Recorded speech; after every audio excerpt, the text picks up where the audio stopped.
नमस्कार विद्यार्थी मित्रांनो, डॉक्टर सुशील स्पॉटलाइट या आपल्या यूट्यूब चॅनलवर तुमचं सर्वांचं स्वागत आहे. या लेक्चरमध्ये आपण बघणार आहोत कोऑपरेटिव्ह बँक आणि कमर्शियल बँक हिच्यामधला फरक. तर MCQ साठी जे महत्त्वाचे मुद्दे असतात ते याच्यामधून क्लिअर होतील, कोऑपरेटिव्ह आणि कमर्शियल बँक. तत्पूर्वी हा आपला टेलिग्रामचा चॅनल आहे, सायमल्टेनियसली फॉलो करा. याच नावाचा फेसबुकवर ग्रुपही आहे. कोऑपरेटिव्ह बँक आणि कमर्शियल बँक. तर कोऑपरेटिव्ह बँक ज्या असतात त्या कोऑपरेटिव्ह सोसायटीचा जो काही ॲक्ट आहे 1904चा त्याच्यानुसार त्यांचं प्रशासन चालतं. तर कमर्शियल बँकचं प्रशासन हे बँकिंग रेग्युलेशन ॲक्ट 1949 याच्यानुसार चालतं. तर हा याच्यातला सगळ्यात पहिला डिफरन्स. दुसरी महत्त्वाची गोष्ट की कमर्शियल बँक ही जॉईंट स्टॉक कंपनी असते. जॉईंट स्टॉक कंपनी म्हणजे काय की खूप साऱ्या लोकांचे म्हणजे शेअर होल्डर्स जे असतात त्यांच्या हातामध्ये सगळे स्टॉक्स वेगवेगळे जे काही असतात, म्हणजे मालकी हक्क जो असतो शेअर होल्डरचा तो इथं महत्त्वाचा ठरतो. त्याच्यानंतर दुसरी महत्त्वाची गोष्ट जी आहे याच्यामध्ये की कोऑपरेटिव्ह बँक ज्या आहे त्या शॉर्ट, मीडियम आणि लाँग टर्म या तिन्ही पद्धतीचा फायनान्स करतात. तिन्ही पद्धतीची फायनान्शियल मदत त्या करतात. सेम कमर्शियल बँकमध्ये शॉर्ट, मीडियम, लाँग टर्म असतं, पण नेमक्या कुठल्या क्षेत्रासाठी हे करायचं याच्यामध्ये डिफरन्स आहे. कोऑपरेटिव्ह बँक ही कृषी आणि कृषीशी संबंधित क्षेत्रांकरता शॉर्ट, मीडियम आणि लाँग टर्म फायनान्स करते.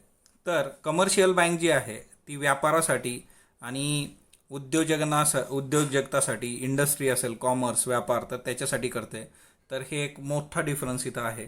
त्याच्यानंतर कोऑपरेटिव्ह बँक्स ज्या असतात त्या फक्त त्यांच्या मेंबर्सलाच लोन देतात. कमर्शियल बँकचं असं नाही आहे, एनीवन कोणीही असू देत त्याला त्या लोन देऊ शकतात. कोऑपरेटिव्ह बँकेच्या बाबतीत बघा की त्यांचा जो शेअर होल्डर असतो तोच फक्त कोऑपरेटिव्ह बँकेकडून लोन घेऊ शकतो. आता कमर्शियल बँकेमध्ये सिंपल आहे की जी व्यक्ती सगळ्या कंडिशन सॅटिस्फाय करेल बँकेच्या त्या कुठल्याही व्यक्तीला कमर्शियल बँक लोन देते. कोऑपरेटिव्ह बँक जी असते ती रिलेटिव्हली स्मॉल स्केलवर ऑपरेट होत असते आणि कमर्शियल बँक जी असते ती बऱ्यापैकी लार्ज स्केलवर ऑपरेट होते. ज्या काही ॲक्टिव्हिटीज असतात कोऑपरेटिव्ह बँकेत ज्या काही गोष्टी करत असतात त्या बऱ्यापैकी लिमिटेड असतात, है ना. आणि जे काही ते लोन देत असतात त्यांच्या वेगवेगळ्या मेंबरसाठी, डिफरंट टाईप्स ऑफ लोन्स, वेगवेगळे कर्जाचे प्रकार जे आहेत तर ते टिपिकली लिमिटेड आहे. कमर्शियल बँकेच्या बाबतीत तसं नाही आहे, त्यांची रेंज खूप वाईड आहे. एकंदरच फायनान्शियल असिस्टंट असू दे, फायनान्शियल सर्व्हिसेस असू दे, कमर्शियल बँक मोठ्या प्रतलावर जाऊन काम करते. कोऑपरेटिव्ह बँक ज्या आहेत तर त्या फेडरल स्ट्रक्चरमध्ये, म्हणजे आपली जी संघराज्य प्रणाली आहे तिच्यामध्ये ऑपरेट होतात. कमर्शियल बँक ही एक जॉईंट स्टॉक कंपनी आहे. मी तुम्हाला सांगितलं जॉईंट स्टॉक कंपनी म्हणजे काय, स्टॉक म्हणजे काय, शेअर्स म्हणजे, आणि ते जॉईंट स्टॉक म्हणजे वेगवेगळ्या लोकांची गुंतवणूक आणि त्या सगळ्या गोष्टी.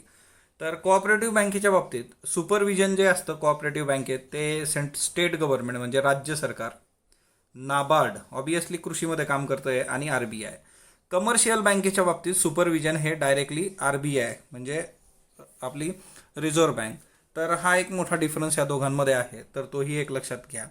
त्याच्यानंतर कोऑपरेटिव्ह बँकेच्या बाबतीत जर तुम्ही बघितलं तर कोऑपरेटिव्ह बँकेचं स्ट्रक्चर बऱ्यापैकी असं असतं की ॲग्रिकल्चरसाठीचं लोन आणि नॉन ॲग्रिकल्चरसाठीचे क्रेडिट इन्स्टिट्यूट असे दोन फरक. ॲग्रिकल्चरच्या याच्यामध्ये पण शॉर्ट टर्म लोन देणाऱ्या आणि लाँग टर्म लोन देणाऱ्या, ज्यांना आपण लँड डेव्हलपमेंट बँक्स म्हणतो, कोऑपरेटिव्हमध्ये लाँग टर्म क्रेडिट ज्या देतात. आणि याच्यामध्ये स्टेट इन्स्टिट्यूशन, मग परत शॉर्ट टर्म क्रेडिटमध्ये ॲग्रिकल्चरमध्ये राज्यासाठीच्या सेंट्रल कोऑपरेटिव्ह बँक आणि प्रायमरी ॲग्रिकल्चर क्रेडिट सोसायटी.